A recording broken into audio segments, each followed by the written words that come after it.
Are you struggling to build your squad on Ultimate Team? If you're looking for cheap and fast FC26 coins, check out igm.com, the best source for reliable, cheap, and safe coins. Use my promo code NA at checkout to get 8% off. Alright, what's up guys? In this video we're going to be talking about the 4222. If you guys were around for this channel last year, you'll know that the 4222 was really good towards a certain point in the game last year. It was really fluid, really fun to use, especially during the time when everyone was playing the cliche formations like the 4-2-1-3 and stuff like that. And I understand right now there's a bit of a cliche of the 4-5-1 and all these other different types of formations that people have been using since day one, and we're trying to change things up now. And with that, that brings up the 4222. Now the whole point of this 4222 that we're going to talk about in a moment is the goal is to make the entire front four free flowing, as you know, as confusing as it is to say. So what I mean by that is, despite having 4 players up front in different positions, they're all going to be completely, basically freestyling in terms of position. They're going to be everywhere in the front 4. They're going to be rotating positions a lot. So they're going to be making a lot of diagonal movement, a lot of diagonal runs. That way you can be constantly unpredictable. Your players making different runs every single attack. And yeah, it's just a really fun custom tactic that I had this year. Now obviously before I can show off the custom tactics, it's important that we mention the team that we're going to be using for this, or the team that I recommend you using for. Now this was for this squad right here is for the tournament, so don't look too closely into the players. This is obviously a mess. But obviously for defense, like always, make sure it's fast, especially on the touch lines. You want to try at least get 90 plus pace on the touch lines, because obviously you're going to have wingers going against these players, so you want to be able to catch up with them. Then 2 CDMs, you're going to have 2. You're going to try to have one that's focused on going up and the other that's focused on going back. So as you can see, we have a DLP and a holding. Try to make sure that DLP has good forward stats, so don't try to get someone here that's too clunky or someone that you don't trust to step up a little bit. But then with holding, you want someone here that ideally does have holding plus or holding plus plus and has really good holding defensive stats. So, you know, high defensive stats, play styles like anticipate or intercept or things like that, and then passing play styles mostly on the guy on the left. Now from here you're gonna have your strikers, and you're gonna have 2 shadow strikers. Now there's more specifics when we get into it, but in general just try to get basically just 4 really good attackers here. It doesn't matter who goes where. Try to get the more faster players out wide and the better shooters in the middle for the most part. But in general you want your players to have pretty similar stats here, because like I said, they're gonna be completely freestyling on the pitch. They're going to be switching positions a lot in the matches in the final third. So for example, your cam right here, you got to be able to trust them as a striker. Any striker, you got to be able to trust them as a kind of like a winger or a cam basically.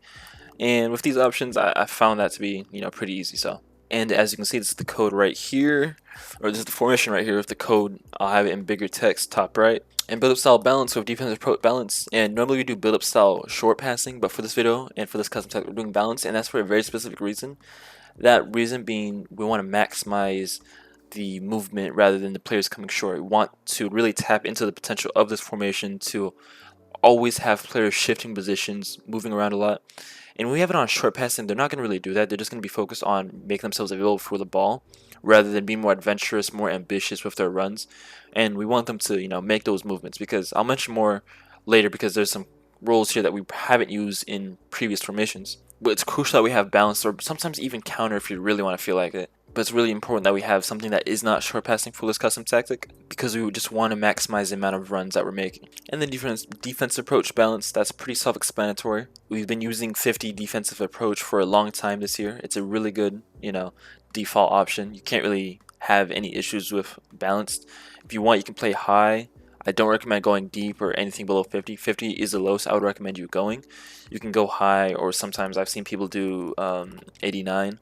It's up to you, but personally I feel like balanced is the best option out of default, out of the box, if that makes sense. And obviously you have your play roles, and it's really important that we talk about the 2 strikers first, because not only are they on advanced forward, but they're going to be on advanced forward versatile. And versatile is a new role this year, and it's kind of difficult to explain completely what it does, but the simple explanation is, think of them as a normal striker. However, they will, on the pitch, depending on the situation, they will trade positions with another player. So this means, first things first, as you can see with the zone map, it's a little different than the default one.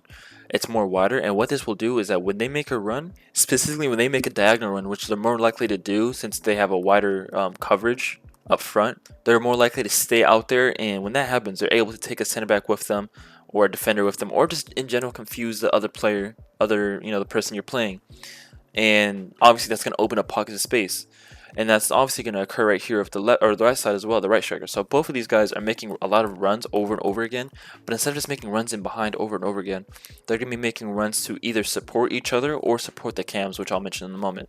So when one's running diagonally, the other one's going to try and take advantage, and vice versa. And because these two are both doing that, that brings us to our shadow striker. And if you've played with a shadow striker before, you can understand it literally says in the name they play in the hole behind the strikers. Now, also it really says right there at the bottom, when set to attack, the shadow striker will focus on making late runs into the box, filling the space behind the striker.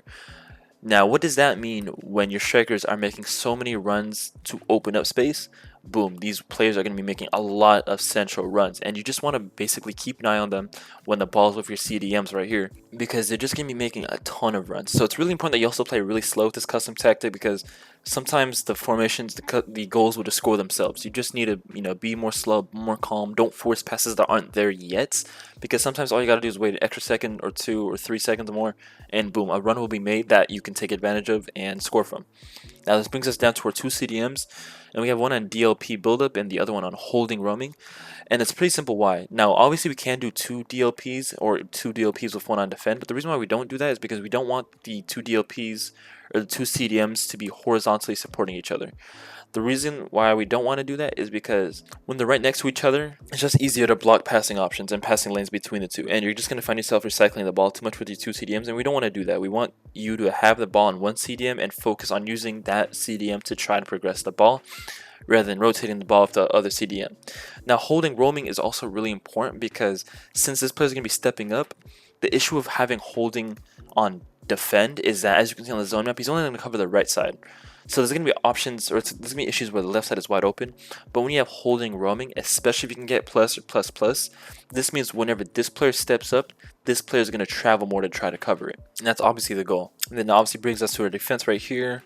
Both fullbacks, fullback balanced. Usually last year we used to do fullback defend. The reason why we don't do that anymore is because we want to support the midfield with options, and also we're not really worried about the other team's wingers getting behind that much. It's not like last year where you had to have them on defend because they would open up pockets of space.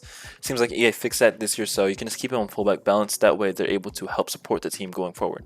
And then obviously your keeper right here, self-explanatory. Do what you want right here, but goalkeeper defend works completely fine. Now what makes this custom tactic really fun is for the reasons why I just mentioned. Every single attack looks different, so it's the complete opposite of something like the 4-2-1-3, where if you've played the 4-2-1-3 enough, you'll know that every single attack looks the same. You're getting the ball to your cam, you're trying to find the winger that makes a run behind, you get the ball to the winger, you run 20-30 yards, cut back, find the striker, find the cam again, shoot, score, over and over and over again. Or just playing the ball out wide, finding the cam to striker, shoot, score. That stuff is boring, and a lot of people complain that the game isn't fun anymore. To be quite honest, guys, all of you guys are only having that issue because you're playing boring formations like the 4-2-1-3 that make the game really, cookie cutter and boring and make every single attack look the exact same. And if you're just doing that, then you're not going to have fun. I wouldn't have fun that way either. Now, obviously, this is self-inflicted by EA because they chose to make that custom tactic a thing, or that formation a thing, but at the end of the day, you can control what custom tactic you play, and if you're just playing formations like the 4-2-1-3 and then getting frustrated when the game gets boring, then it's like, the joke's on you, if anything. But for a formation like this, every single attack looks completely different. If you're a player that likes to use skill moves and things like that, you're going to have a lot of fun with this because since you have 4 attacking options, just working in tandem, just working alongside each other, you find that you'll have a lot of situations where you just get the ball to a player's feet and you can just do skill moves, Your players are going to be different positions every single attack. It doesn't matter which one, your left cam, right cam, whatever the case may be. If you're just a freestyler, you just don't really care about structured formations, you just want fluidity, just use a custom tactic. If you use more custom tactics like these, or if you're trying to make your own custom tactics and you have that mindset of just making sure you are more fluid with the roles you select, and instead of just doing the same things over and over again with boom, advance forward, inside forward, or whatever the case may be, for your midfield you have playmakers, deep lying playmakers, then yeah, the game's just going to get boring for you guys. And I'm just trying to change things up at this point because I do know a lot of you guys have been complaining, especially in my comments, saying that the game's not fun anymore. And yeah, that makes sense and all, but if you're not trying to make it fun and you're just trying too hard to win, then you're just obviously going to get burnt out eventually, especially when you lose the motivation to win, because then you have nothing keeping you to keep playing. But yeah, guys, that's all for this video. If you have any questions, comments, or concerns, let me know down in the comments. Join my Discord with the link in the description. Subscribe if you haven't already. I'm pretty close to 30K. But yeah, guys, for this video today, that's all.